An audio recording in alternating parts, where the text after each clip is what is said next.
Our top story tonight, the inflation rate grew again in May, reaching a 40-year high of 8.6% over the same month last year.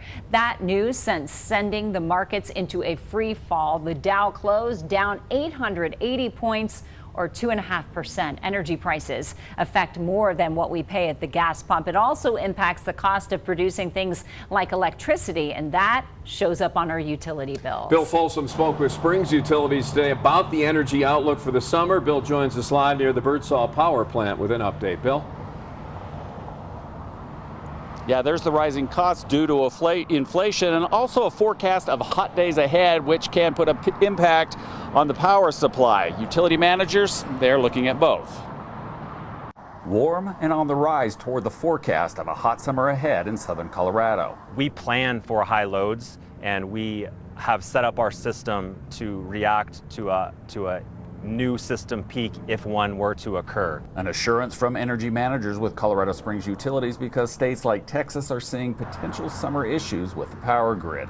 And the drought caused lower water in reservoirs like Lake Powell could impact electricity generation for some western states. For us, it's not something from a power generation side that should tremendously impact us in the short term. Coal power, natural gas, solar, and hydroelectric generation are all in the Springs Utilities power generation portfolio. The diversity brings better reliability on high demand days, although sources are also part of strategies to counter the added cost caused by current inflation.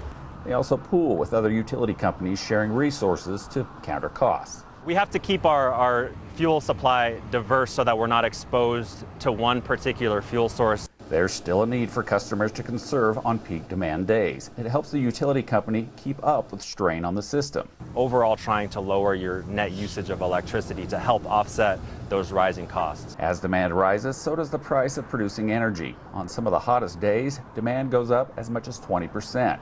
Current inflation is an added incentive for customers to conserve. We certainly recognize that there's a rising cost of everything in the economy right now, fuel included, and we see that in the upcoming winter with fuel costs projected to rise. So going up now, and as he said, it's going to go up even more, it looks like, in the fall. We asked about what they're thinking the numbers will be, and they said they're actually doing the math right now because there's going to be a presentation next week at the Utilities Board to look at the outlook and what needs to happen. We will be following those numbers. In Colorado Springs, Bill Folsom, News 5.